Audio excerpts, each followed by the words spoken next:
অমুসলিম দেশে সে দেশের নাগরিকত্ব পেতে সেই দেশের অমুসলিম নাগরিকদেরকে বিয়ে করা, ইসলাম এটাকে কিভাবে দেখছে? চমৎকার প্রশ্ন।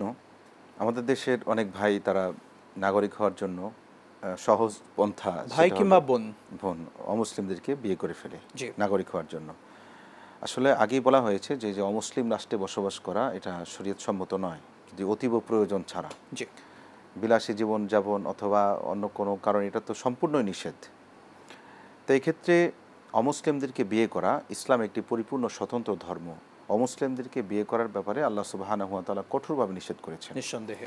এবং যারা পাপিষ্ঠ, মুসলিমদের মধ্যে যারা ফাসিক, ফুজ্জার, জি জিনাকারিনী, এদেরকে পর্যন্ত বিয়ে করতে কোরআন আমাদেরকে নিষেধ করে। জি তো এক্ষেত্রে কোরআন হাকিমে একটি আয়াত রয়েছে যে তোমরা আহলে কিতাবদেরকে বিয়ে করতে পারো। জি কিন্তু বর্তমানে স্পষ্ট এটা যে আহলে কিতাব বলতে বর্তমানে পৃথিবীতে কোনো জাতি নেই। জি আহলে কিতাব বলা হতো ওই সমস্ত ইয়াহুদীদেরকে যারা আল্লাহকে এক বলে বিশ্বাস করত, কিন্তু নবী হিসাবে হযরত মূসাকে বিশ্বাস করত।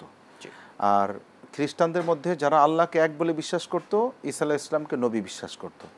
এমন কোনো আহলে কিতাব এখন আর নেই। সবাইকে আমরা মুশরিক হিসাবে আখ্যায়িত করতে পারি। জি সুতরাং তাদেরকে বিয়ে করা এবং নাগরিকত্ব লাভের আশায় বিয়ে করা, এটা সম্পূর্ণ হারাম এবং অত্যন্ত কঠিন একটি গুনাহ।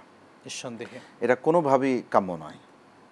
একই সঙ্গে আমাদের দেশের যেই ছেলে কিংবা মেয়ে তারা কিন্তু সেখানে গিয়ে তাদের কালচারকে গ্রহণ করছে, পোশাককে গ্রহণ করছে।